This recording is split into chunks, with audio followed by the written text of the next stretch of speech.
Thank you, Bart, for inviting me. This is my second trip to the Transit Coalition. I remember the first time I was here, actually was with Leahy, who brought me to Philippe's, and the thing that I was most impressed about was a place with sawdust on the floor would serve Silver Oak Cabernet, which is absolutely amazing to me if anybody is a red wine drinker. I happen to prefer the white wine, but I still recognize the significance of that fact. I want to start by saying, Bart went through my career. I maybe recap so you can get a little bit of flavor of that. I was the executive director of the Santa Clara County Traffic Authority, which was the first sales tax program in California.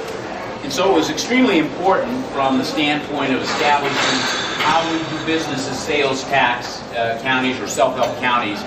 And it was an interesting challenge. The program was all directed at freeway improvements at the time, but it was only a 10-year program, $1 billion for 10 years of tax collections. And one of the proudest achievements or remembrances that I have from the Santa Clara County Traffic Authority is an editorial that appeared in the San Jose Mercury News after the program was complete, and it was entitled "The Tax That Worked," because the agency was created to do a specific job, which was to provide for the freeway improvements that were promised to the voters. We did the job, and then the agency went away. A lot of people today say, well, you used to be with the Valley Transportation Authority, which is the current transit operation in Santa Clara County. Well, we were somewhat of a precursor, I suppose, but I was never at VTA. I was with the Santa Clara County Traffic Authority, which after it did its job, went away.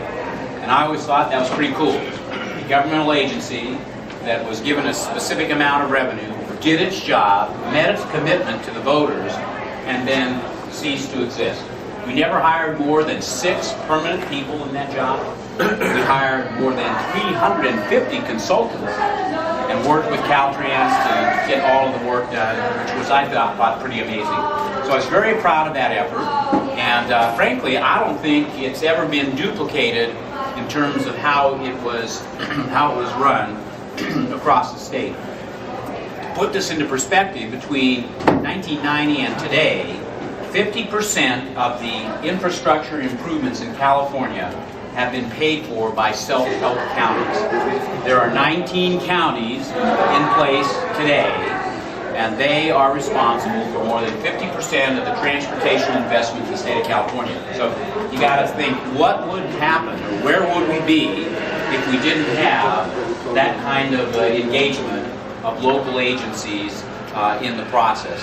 And by the way, as I talk, please feel free to interrupt me with any questions or whatever, so that we don't get far beyond the issues or concerns that you have.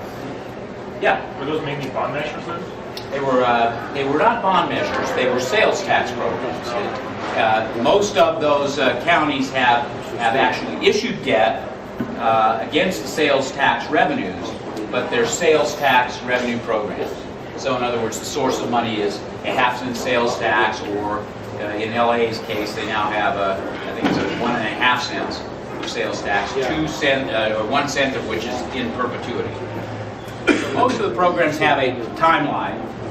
Orange County passed its initial measure after 3 tries in 1990, a half-cent sales tax measure for 20 years that raised $4.1 billion, which was spent on a variety of improvements. 75% of it went to highways and streets and roads, and 25% of it went to transit. Now that's Orange County.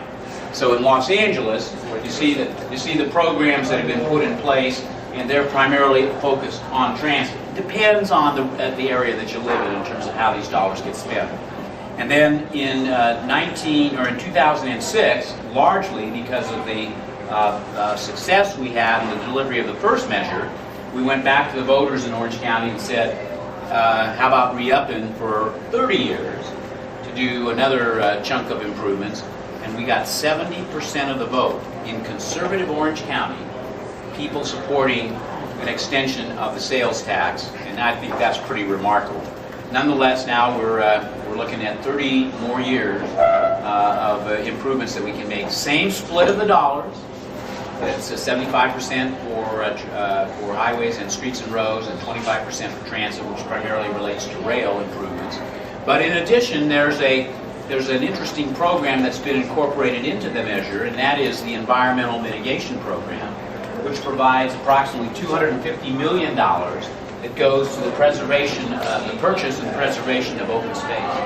We've already bought 950 acres of raw prime land that will be put into conservancy in perpetuity, forever. And this is pretty cool stuff, and we're getting a lot of compliments, a lot of kudos from the environmental community for that effort. So the open space measure was rolled into that same... It was included in there because if you're trying to get 2/3 of the vote, you've got to bring the environmental community. You can't suffer any opposition in these measures when you're trying to pass them by a 2/3 vote, which is a requirement, by the way, of the state constitution.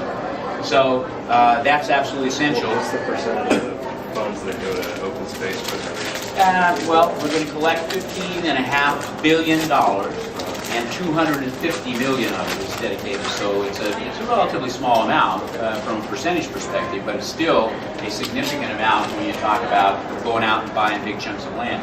So typically when Caltrans builds a freeway project or a highway project that has an impact on wetlands or some biologically important acreage, they will go out on a 2-to-1 basis. So if they're impacting 2 acres, they'll go out and try to find a chunk of land, 4 acres. We're buying large acreage, 950 acres so far, $23 million spent, and I think we'll get we'll end up with a huge bank of property where we can actually begin to bridge connections between existing parkland and places like the Cleveland National Forest. So we're actually talking about very meaningful investments in terms of what we're able to buy. I think it's a great deal, and the environmental community does as well. Let me talk about some of the things that we've got going on that might be interesting to you. First of all, from a rail perspective, and Michael Litchie and I. Michael is a dyed-in-the-wool foamer. His son wears train conductor outfits to Halloween. This is a 2-year-old kid who I understand is quite headstrong, but still doesn't have, I think, the knowledge to pick the costume. So we know where the costumes are coming from. So Michael is absolutely a committed rail advocate, and we have a number of those folks at OCTA. When we come up to LA, we don't drive, never drive, very rarely drive. We always take the train because it's a great way to, and competes, frankly, more than favorably with the automobile to make that drive. But I wanted to talk to you about some of the things that we've got going on in Orange County relative to the Metrolink service. Let me just give a shout out to John Fenton at the start. John came to Metrolink from the private sector, but I think he's a great rail advocate. He's a very aggressive, creative guy. And some of the things that being able to do today with Metrolink would never have been possible under the previous regime. And I think that's extremely positive. And I know the management of the old Metrolink operation, but I tell you, John is a breath of fresh air in terms of being able to look at some of these things. So effective July 5th, in Orange County, we're adding 6 trips a day on weekdays. We're going to be leaving South Orange County Oceanside at 2:47 p.m., 5:50 p.m., and 8:50 p.m., and we're going to be leaving Fullerton at 4:50 p.m., 7:45 p.m., and 10 p.m. The approach here, the intent is to try to extend the span of our service. One of the biggest complaints we get for the Metrolink service in Orange County is that we don't run late enough. And so by virtue of providing these additional trains, people that have to work late are going to be able to catch a train and get to Irvine or San Juan Capistrano or wherever. This is something that is part of our plan to go from 42 trains a day today to 59 trains a day by the end of the program period. We had originally planned to go to 76 trains a day, and because of the downturn in the economy, the decline in our revenues, we're not sure we'll be able to make that, but we're at least committing to 59 trains a day ultimately in Orange County. We're adding 4 round trips on the weekends, We're going to be leaving South Orange County at 7:30 a.m., 11:40 a.m., and 12:45 p.m., as well as 5 p.m., and then leaving LA Union Station at 3 p.m., 2:30 p.m., 3:20 p.m., and 8:40 p.m. We're initiating a promotional opportunity called the OC Link Pass. One of the things that I feel very strongly about is that we don't do a good job of marketing our rail and transit operations around Southern California. And I think if we spend a little bit more time and dollars on the marketing effort, we're going to attract more people to the service. And so that's part of this OC Links promotion that we're operating. Within Orange County, for $7 a day, you're going to be able to ride the bus and the train anywhere you want to go, as many times as you want to, for $7 a day. Now that's a pretty good deal. So unfortunately right now it's within Orange County, but if you want to go from Fulton to Mission Viejo, Laguna Niguel, and you want to ride the bus to connecting maybe the Mission Viejo Mall or the hospitals or Saddleback College there, you'll be able to do that. You'll be able to come back from that destination to the rail station and ride the train home, all for $7 a day. That goes into effect on July 5th. And then we want to help promote the Metrolink promotion, which is a $10 a day weekend pass. You can buy a ticket on Metrolink for $10 a day, and you can go anywhere in the system, and you can travel all over on the train for $10 a day, back and forth as many times as you want to get on the train. It's valid on all Metrolink trains. Two examples of some of the promotional opportunities that we have underway. Number one, the Angels Express. This is a service that we have put into place in conjunction with the South Coast Air Quality Management District that for $7 allows a round trip to Angel games on the weekdays. The reason it's limited to weekdays and not the weekends is because it's paid for in part by the South Coast Air Quality Management District. They're interested in reducing commuter traffic as opposed to what happens on the weekend. But nonetheless, 20 home games, and we have had more than 8,000 riders. That's 400 on average, 400 riders a day. 2 trains from LA Union Station, 2 trains from Mission Viejo, Laguna Niguel, up to Angel Stadium. I just talked to a passenger, got off the train today when we got into the folks are lined up in their Angels, paraphernalia, and I said, what do you think of the service? He said, it's great.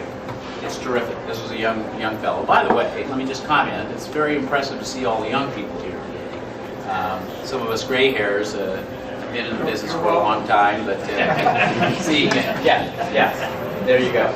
Yes, sir. Well, today also in my interview, they said that oftentimes 80% of travelers to like Dodgers games are taking public transit or train to the station. I don't know about that. I think they're having trouble with their... It's the bus. Or is that bus? That's The bus service. The train service, because of the difference in Orange County where you can walk to the game in the train. LA, the trains are not working. The buses are working very well. So Bart wants to say that, and he's talking about the fact that it's a closer trip. To me, it's the product. So, an Angels game is much more attractive to go to than a Dodgers game. I mean, you don't want to go to a game with a bunch of thugs. You want to go to an Angels game which has a family atmosphere. It's a wonderful thing. So that's my theory. But nonetheless, it's a great opportunity. And as I say, 8,000 people over the 20 home games that we've had today. Tonight is another home game, so we'll see what we have. Judging from the people lined up at the station today, it's going to be another very good day. U2, the band, Bono and folks played at Angels Stadium, not this past weekend, but the weekend before. The promoters of that concert asked Metrolink to provide some rail connections to Anaheim Stadium, because they'd seen what was happening with the Angels game. Over 2 nights, 11,500 riders rode that train. And same kind of a deal. We provided, I think, 2 trains from LA Union Station, 2 trains from South Orange County. And the issue was, these are people who don't typically ride the train. So one of the things you want to do with these promotions is get people engaged. You want them to ride the train, try it out, and understand that it works, that it makes sense. And so the opportunities to get that number of people who wouldn't normally be on a train to use that service is absolutely fantastic from my perspective. Yes, sir. How did all these people find out about this service? How did you market it? You know, we didn't do any of the marketing for the U2 service, but the promoter did.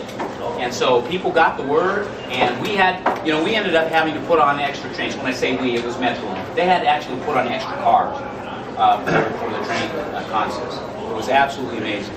And so what a wonderful thing, you know, to get those folks exposed. Did the promoter promote Coachella? Because I think they use trains to the Coachella thing. You know, I can't answer that question, so I don't know if they did or not. But the fact of the matter is, Ken is saying yes. yeah. I don't know if it's the same promoter, but I saw that Coachella train leave a few years ago. It was only a one-time deal. It was only that one-time deal. It was about, And I guess, 3 that was years the ago. Amtrak. Refocusing back, the miracle is that they called Metrolink on Tuesday and said, what can you do?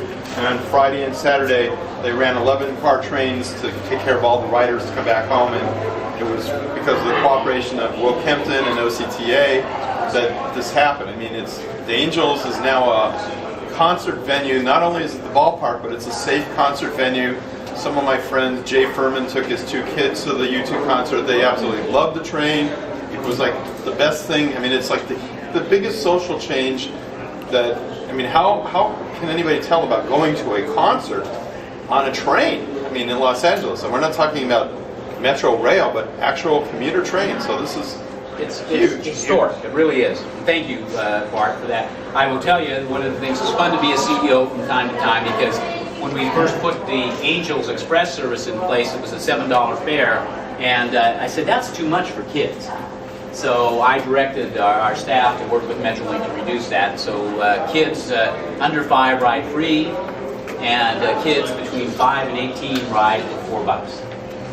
So it's a great service, and so for those of you that have families, it's terrific to do that. We've got a lot of bus schedule and fare information. You know, I can go through a lot of this in detail, but I'd rather sort of deal with the questions. I do want to talk about our transit system study, which is I think a critical element of what we're doing in Orange County. For those of you that don't know, Orange County, the Orange County Transportation Authority, because of the decline in revenues, had to take some very serious actions relative to our revenues and our service levels. And while you may think that Orange County is the place of where car is king, we have a large transit-dependent population in Orange County. And as a result of the downturn in revenues, as a result of the state at one point doing away with the State Transit Assistance Program, I'll come back to that later in my comments, we had to reduce our service by 20%, from 1,900 and something revenue vehicle hours of service every day to 1,532,000 revenue vehicle hours of service. That's a huge cut. It had very serious implications for not only our customers, but for our economy in Orange County, because a lot of people rely on the bus to get them to and from work. It was not a positive thing to have to do. In addition, we laid off 181 coach operators and maintenance employees, and on the admin side, we reduced our admin workforce by 54 positions, ended up only having to lay off 9 people because we kept some of those positions open for a period of time so that we wouldn't have to have more layoffs. Very difficult time for me. I don't like laying people off. One of the first things I had to do when I came to the Orange County Transportation Authority was sign a bunch of layoff notices, and that's not a fun thing. But by making those decisions early on in the process, we're now at a point where we're recovering. We're climbing out of the hole when a lot of other agencies around the state are, still grappling with the problems. Our board made the tough decisions. They took the actions that were necessary to keep us solvent and to make sure that we live within our means. So we hired a transit consultant to help us figure out how we can provide better transit service, more efficient transit service, more productive transit service in Orange County. That consultant is virtually through with their efforts, and their focus has been on shifting our transit operations from some of the less productive areas of the county into the more productive areas. So they've taken Orange County, 3.2 million people, and they divided it into 4 areas. The first is the core area, which is basically Garden Grove, Anaheim, Santa Ana, where we have high productive service. On the Harbor Line in Orange County, as an example, we have 16,000 riders a day. It's a very productive service. Our fare box recovery ratio is up around 60% for that service, and that's pretty significant if you look at transit operations around California. Then there's sort of an emerging core area that surrounds that. That would be the west side of the county, Newport Beach, Fountain Valley, moving down in Costa Mesa in that area. Then there is an area that we think is going to develop further, and that's the area down by Irvine, Lake Forest, and those environs. And then there's the suburb area, which is basically South County, where we just don't have that kind of transit demand.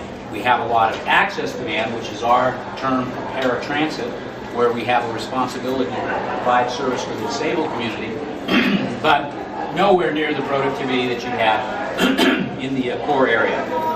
By the way, I think I mislabeled one of these things. The outer core is the Newport Beach, Costa Mesa area. The emerging core is Irvine and Lake Forest. So we've been holding community meetings across the county. We've had meetings with all of the cities in the county, trying to get input on this plan of shifting service or coming up with better ways to provide more efficient service.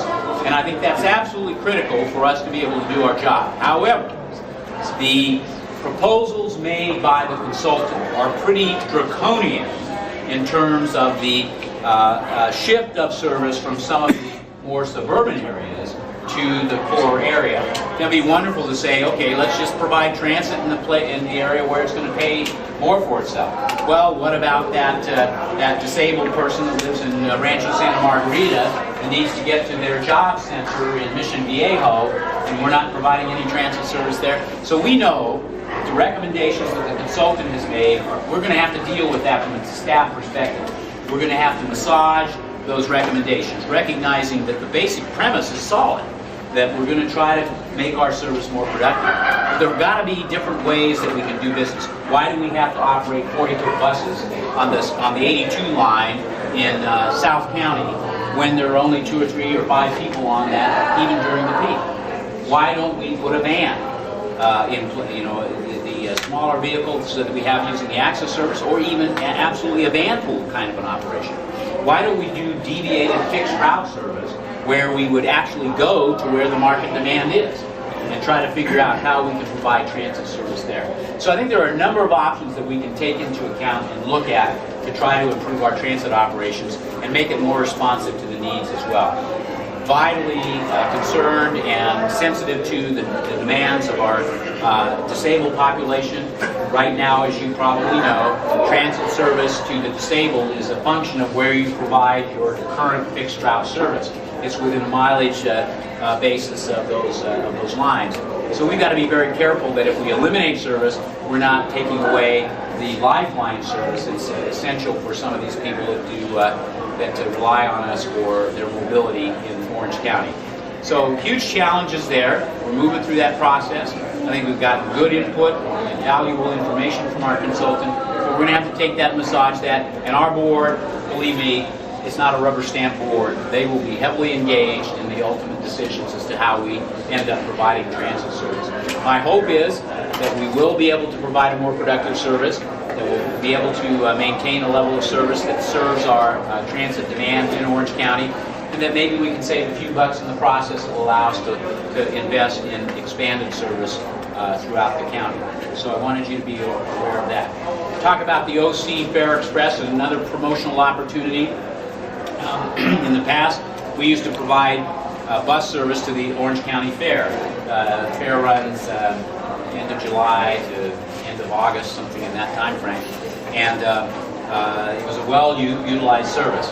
So we applied for a grant from the South Coast Air Quality Management District, and we got approval for the grant. And so we're providing that service. It's $1.50 from several locations, and you can get on at the line 633, the 662, the Depot at Santa Ana, 670, the Golden West Transportation Center, the 671, Anaheim Canyon Metrolink Station, the 691, the Depot Sarah Park and Ride in San Juan Capistrano. and you can get on for $1.50 to go to the fair. And the good news is that the normal admission to the fair is $11 a ticket. And if you take the OC Fair service, it's only $2 a ticket. So what a great incentive to take the bus. That's a great distance. Yeah, it's a huge distance. It's terrific. One other thing I want to tell you about is we got invited to go talk to UC Irvine. They have a student transit advocates organization. This is wonderful. So we go, I agree, I say I'll go and sit down with you folks. We have this, so they're really excited, and they put on this presentation. They have 2 students who actually make a presentation on issues that are important to the UC Irvine students.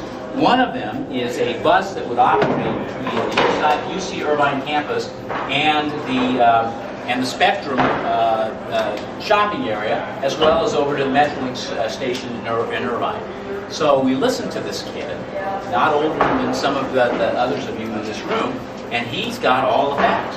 He's done surveys, he's talked to people, he's got ridership projections, he's got a fare box recovery plan, and he's saying we need to put this service in place.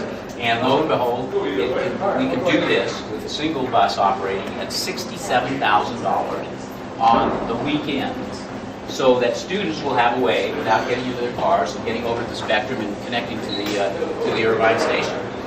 So I said, this is great. We want to help. So now we are working with the City of Irvine, with the Irvine Corporation, Irvine Company, and OCTA, along with Transit Advocates, UC Irvine students there. And we're putting together a plan that will provide not only for that service but better connections with the existing plans for the City of Irvine and their shuttle service, as well as in making sure we integrate what we were talking about with our changes in our transit operations. So a great story about how some students had an impact on getting service for their peers in that particular region. I think it's a great story, and I'm really pleased that we were able to be involved in that and look forward to the inauguration of that service.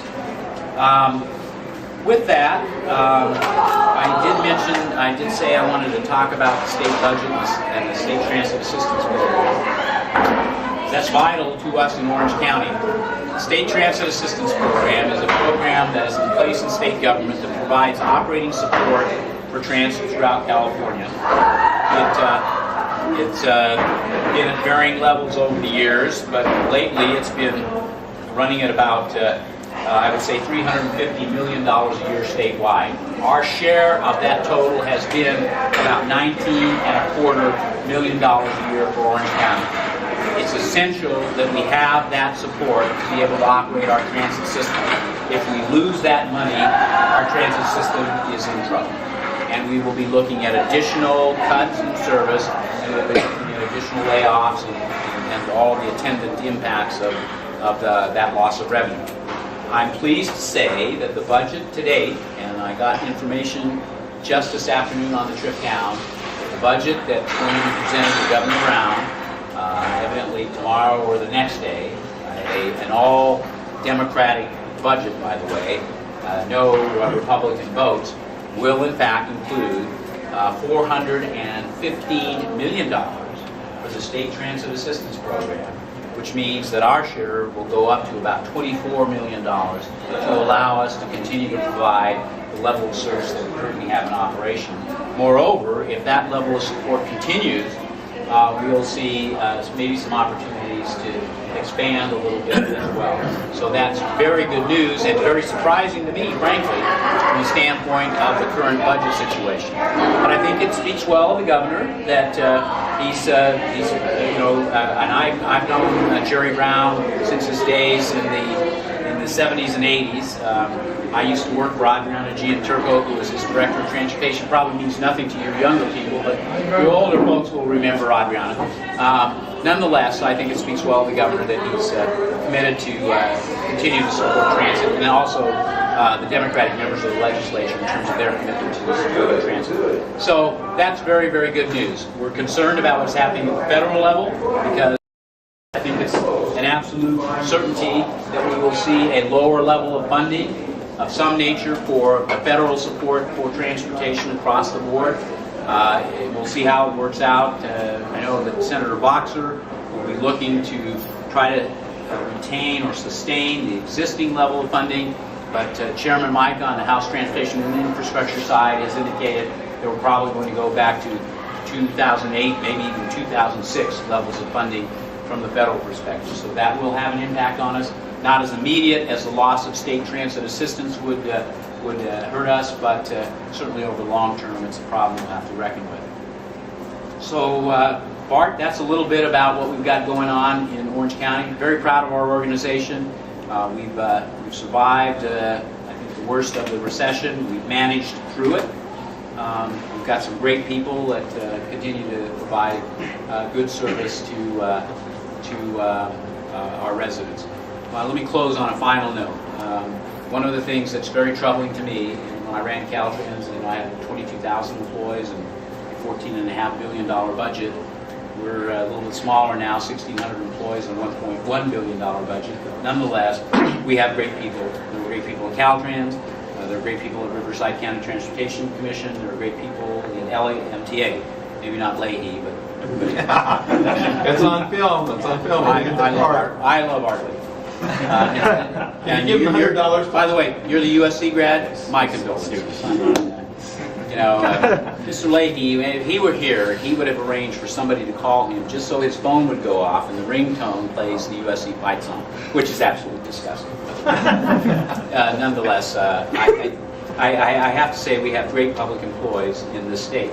And it troubles me that with all the debate on public employee compensation and public pensions, and some of it's certainly meritorious and worthy of discussion, what we end up doing is pounding on public employees in general, criticizing and denigrating public employees. I did an op-ed piece for the Orange County Register, which has gotten some broader distribution, where I said, look, I used OCTA employees as an example. We are your neighbors. We buy food at the same grocery store. Our kids play with your kids. We go to the community pool. We belong to the same charity organizations as you do.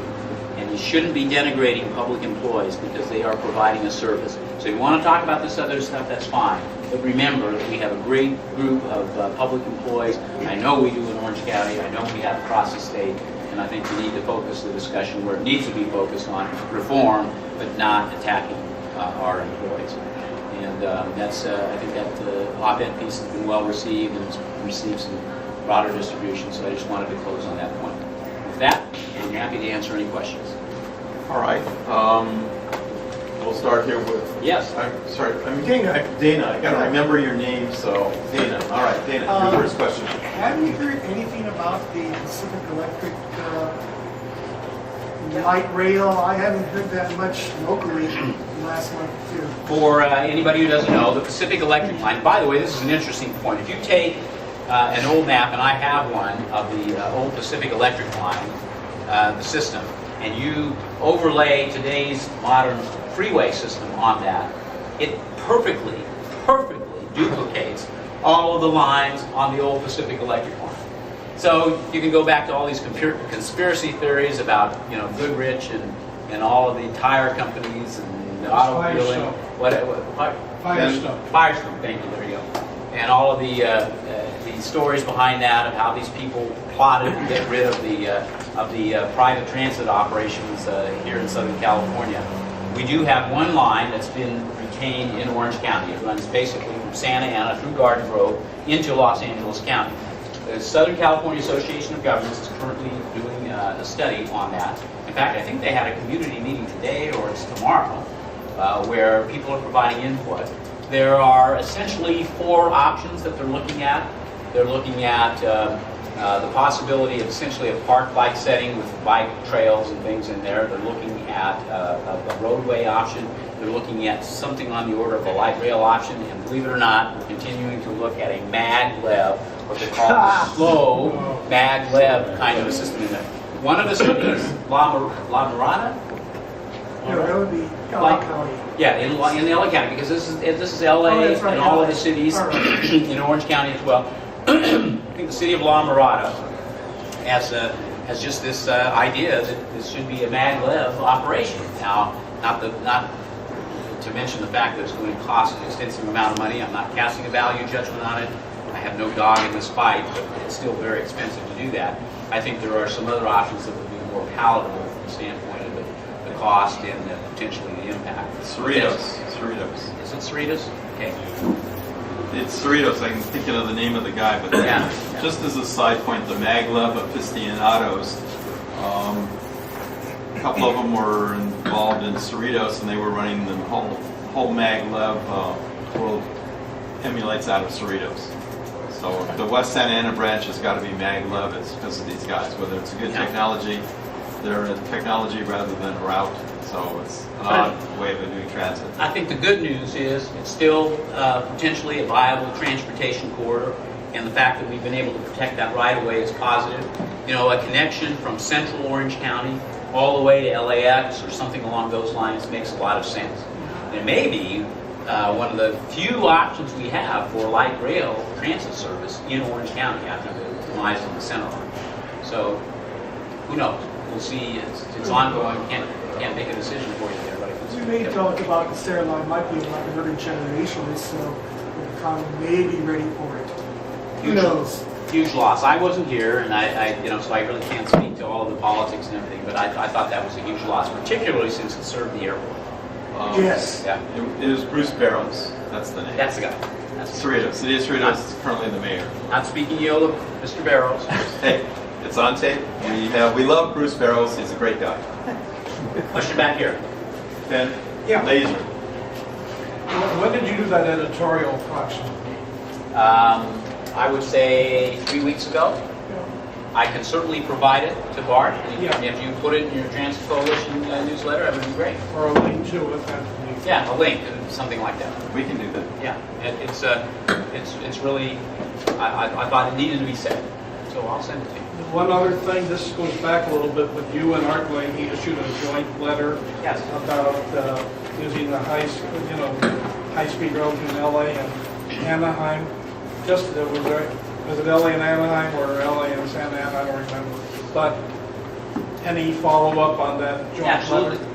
What he's referring to is the fact that as the high-speed rail has been under development, Art Leahy and I signed a joint letter to Roelof Van Ark and the High-Speed Rail Authority, suggesting that they needed to look at a shared use concept. The focus initially for high-speed rail in California has been we're going to build the Cadillac system from point to point. In other words, as we put in the high-speed rail facilities, we're going to have 2 dedicated tracks running along the entire stretch between Anaheim to Los Angeles and dedicated tracks beyond to the San Fernando Valley. The negative impact of that, in addition to cost, is the community impacts of that project. And so we had a high-speed rail representative who happened to be a consultant at the time, this was about a year and a half ago, come to the city of Anaheim and say there are no major impacts to the city of Anaheim by virtue of doing this system, what we're proposing to do. We're only going to take 453 properties in the process. Now, that's a major impact. I was enraged. I mean, just simply from a transportation professional perspective, in my years in Caltrans, I just accosted this guy after the meeting and said, how can you say that's not a major impact? That's huge. That's huge. And so they modified their presentation in future meetings to talk about it as a more severe impact. But on the basis of that, and the impacts in southern Los Angeles County, Art and I sent a letter to the High-Speed Rail Authority saying, you ought to be thinking about a shared use concept, at least initially. So as we build high-speed rail in California, we, particularly what we call the bookends, from Anaheim to San Fernando Valley and from San Francisco to San Jose, we're not going to be talking about trains that are operating at 220 miles an hour, even if we have the Cadillac system in place. You're not going to operate at that speed in an urbanized area. So if you look at how it's done in Europe, which is a very good example in my view, it's, when you get into the urbanized area, you're going at much slower speeds, 110 miles an hour, which is far faster than we do currently on our Metrolink system. So we can actually, at least for the initial stages of the system, we can share tracks. We can have conventional rail operating with high-speed rail and still accommodating the freight demand that exists in these corridors. And we can do this for much cheaper and with less community impact. So that's the letter that we sent, and we were successful in convincing the high-speed rail authority. They're calling it phased implementation. I don't care what they call it, it's the same thing, shared use. And so we're going to see that as we move forward with high-speed rail in those bookends, what I call the bookends, between San Francisco and San Jose, and between probably San Fernando Valley and Anaheim. So I think we're successful. Follow up on that. How does FRA feel about that in terms of passenger cars? If you are running in a joint corridor with freight or even other passenger rail, what does that do to the type of car you need, and what does that do to the ability to make a one-train trip from the bookends? Well, you won't. Well, let me deal with that second issue first. I think that with respect to the bookends, at least initially, we're probably talking about a conventional rail type connection between Anaheim and San Fernando Valley. So I believe, now this isn't something that high-speed rail is bought into or the FRA is bought into, but I believe you'll be looking at a cross-platform transfer in Palmdale or Grapevine, wherever they decide to go. And it'll add a little bit of time to the trip, but it will make the system operable. So you'll be able to go to Palmdale, let's say, do the cross-platform transfer, 10 minutes or whatever, to ship baggage and passengers over to the high-speed rail equipment, because you'll do the trip between Anaheim and the San Fernando Valley on conventional rail. And then you're 220 miles through the Central Valley, and because you're going to be dealing, when you get up to San Jose, you're going to be operating in the Caltrain right-of-way, which will be electrified service anyway. You can probably use the high-speed rail equipment. We're doing all that. They're doing the studies, I should say we are. They're doing the studies to see if that works, and go all the way into San Francisco.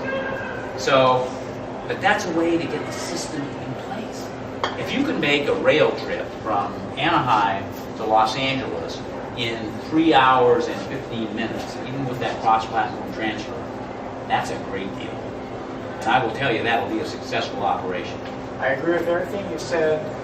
The HRS people are absolutely denying that. They are saying one train all the way. Well, we've had, I was actually telling some folks earlier today, I was on the phone with Ruloff today, Ruloff Van Aert, the CEO. I think Ruloff gets it. I think he knows that we're going to be talking about, conventional rail, more conventional rail operations at the bookends to start. Ultimately, we've got to deliver on the promise to the voters and approve Proposition 1A. Ultimately, we've got to satisfy the feds. I actually was on the phone with Karen Ray at the Federal Railroad Administration this morning at 7 o'clock, talking to her about these issues. Just so you know, I'm the chair of the peer review group, which is a statutorily created group of so-called transportation experts. How I made it, I don't know. But we're providing input to the legislature on how high-speed rail should proceed in California. So I've been pretty engaged in this stuff.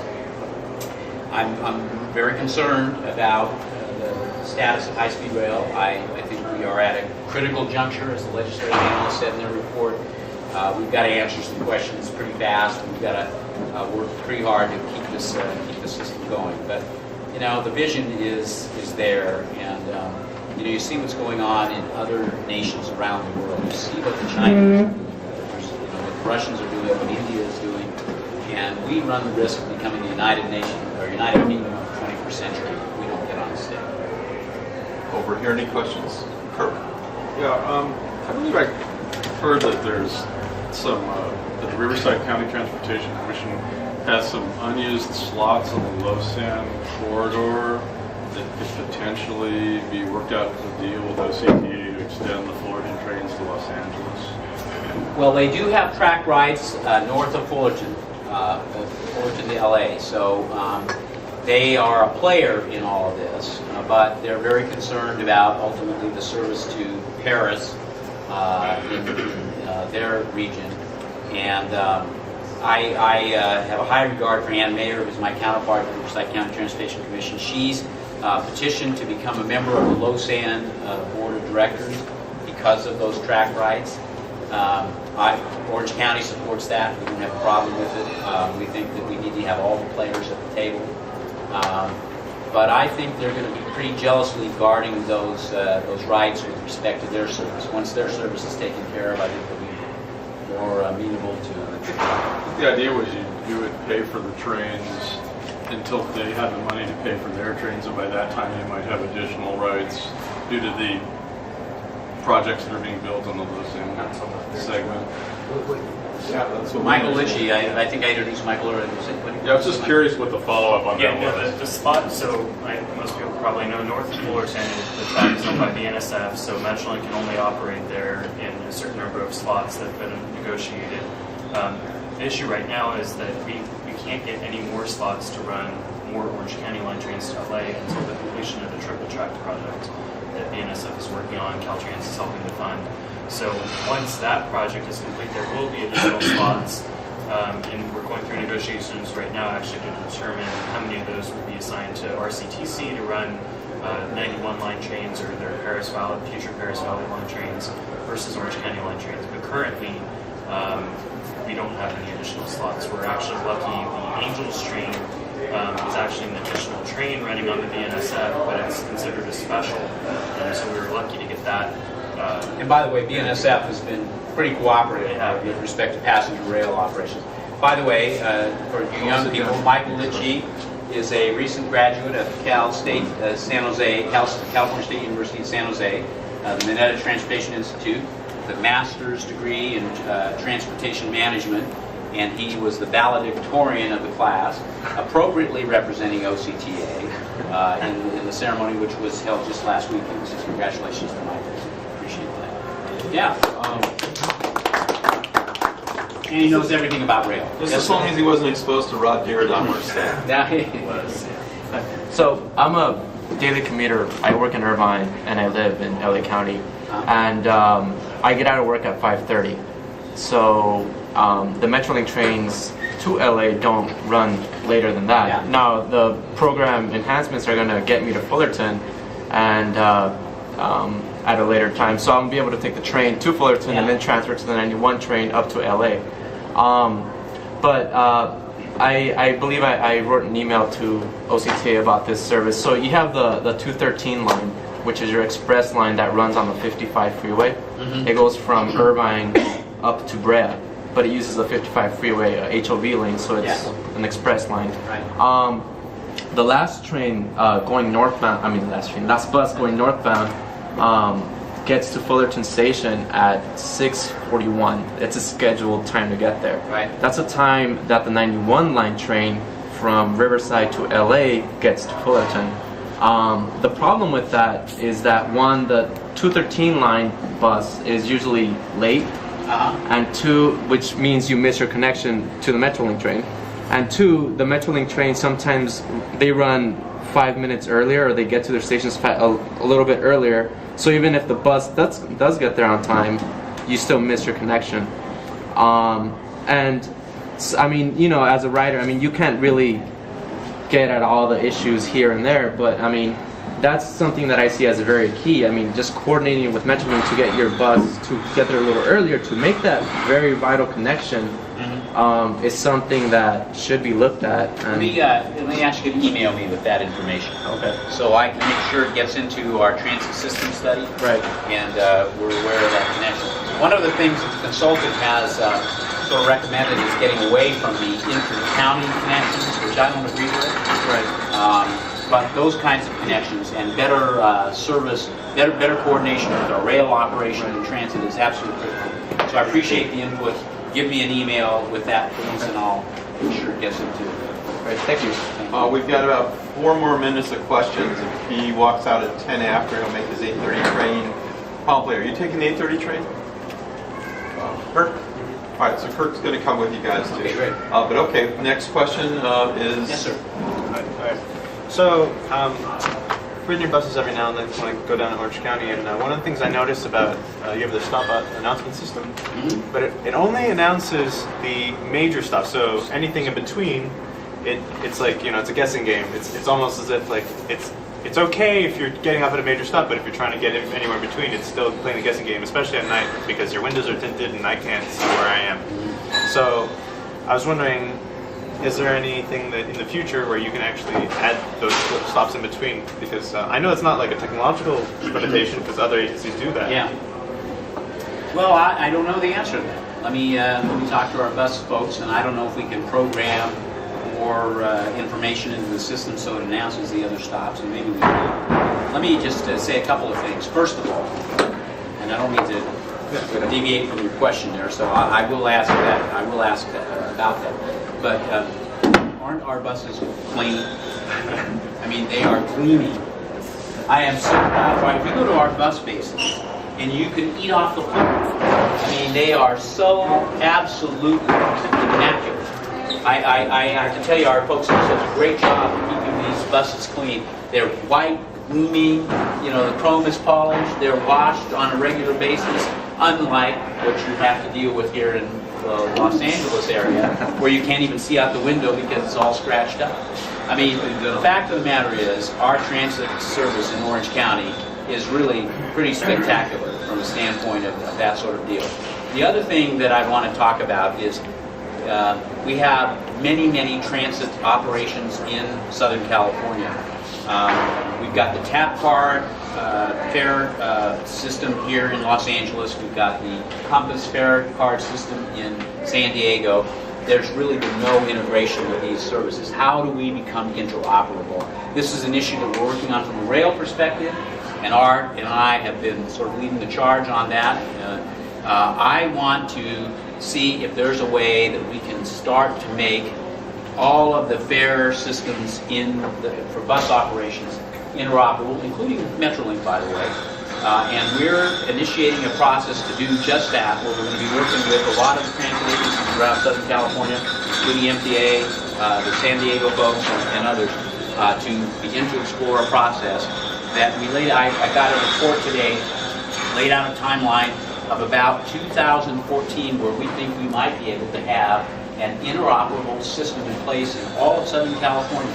So you can take your bank card, your ATM, or some other means that is readily available to folks, and be able to ride all of the transit operations in Southern California. Now, wouldn't that be something? So, hey, thanks very much. I am going to have to run, and really appreciate Give Will the a big opportunity. hand. If you leave now, you should walk. You're not going to get any exercise running for that train. I ran like 4 miles.